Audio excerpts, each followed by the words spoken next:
Hello, everyone, and welcome back to another episode where I review different flavors of Dr. Pepper, random soda flavors, compare the two, or try out whatever you, the viewer, have recommended to me. Today, I'm actually going to be taking a look at one of Dr. Pepper's later flavors. This one was only available to those who entered into the daily scratch off thing for on their Pepper Perks site. So this one was their Cowboys or Dallas Cowboys featured non-alcoholic bourbon flavored Dr. Pepper. So this one did actually arrive in this nice little case. Says Cowboys and everything on it. Kind of neat. Opens up to store the Dr. Pepper can and everything. So I'm just going to set that to the side here. Probably wondering why that was missing. It's been forever since I've actually had a chance to review this guy, but I'm excited to try it out. I will say, maybe a year or two ago, it's been a while, they did initially try out a bourbon flavored Dr. Pepper with a limited edition run. It was their Fansville Reserved, somewhere in here. Yep, right about there. Again, meteorologists out there, I don't know how y'all do that so perfectly. It takes me like 2 or 3 tries, but all right. So I don't really know much about bourbon flavored beverages, but I do know a lot about Dr. Pepper, so we will see how this one holds up.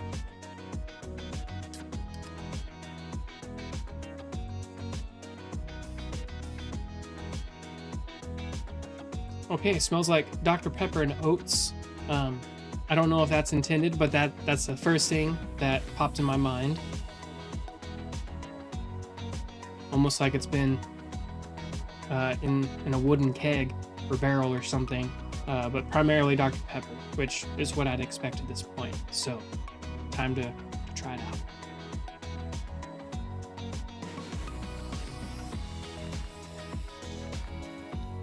Okay, yeah. So when I said I'd smelled like a wooden barrel or whatever, like a 12-pack of this had been sitting in cans inside of a big barrel, it's a step further than that. It's almost like they created their carbonated water and Dr. Pepper syrup and put the whole batch inside a wooden oaky barrel and then dropped oats and honey and mixed it and swirled it all around in there. I really thought, when I closed my eyes there for a second, just kind of taking the flavor, I really thought like I was up in the mountains in a log cabin in the forest and it's raining outside. I've got this Dr. Pepper and those other flavors I just described with like the honey and the kind of oak wood sensation to it. A little bit more than I thought it was going to be. It's very similar to the one previously a couple years back that they had released, but it is worthy of that second sip.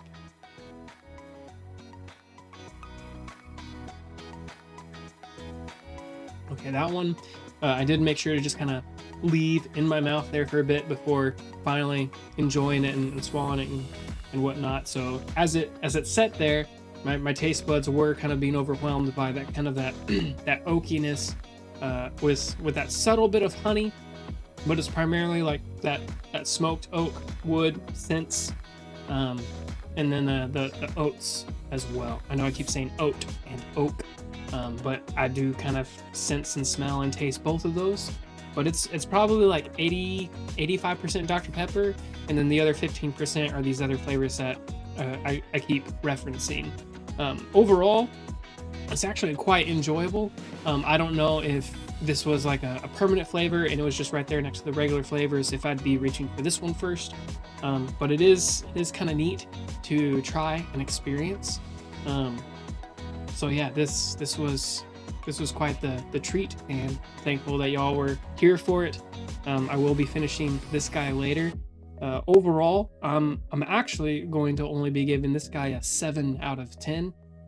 While it is Dr. Pepper and it is delicious, it does have a very unique presentation to it that isn't your typical Dr. Pepper flavor of soda. Because you have your colas, you have your root beers, and then Dr. Pepper is its own thing. This was kind of testing the waters a little bit, I guess, or testing the syrups a little bit with this unique flavor.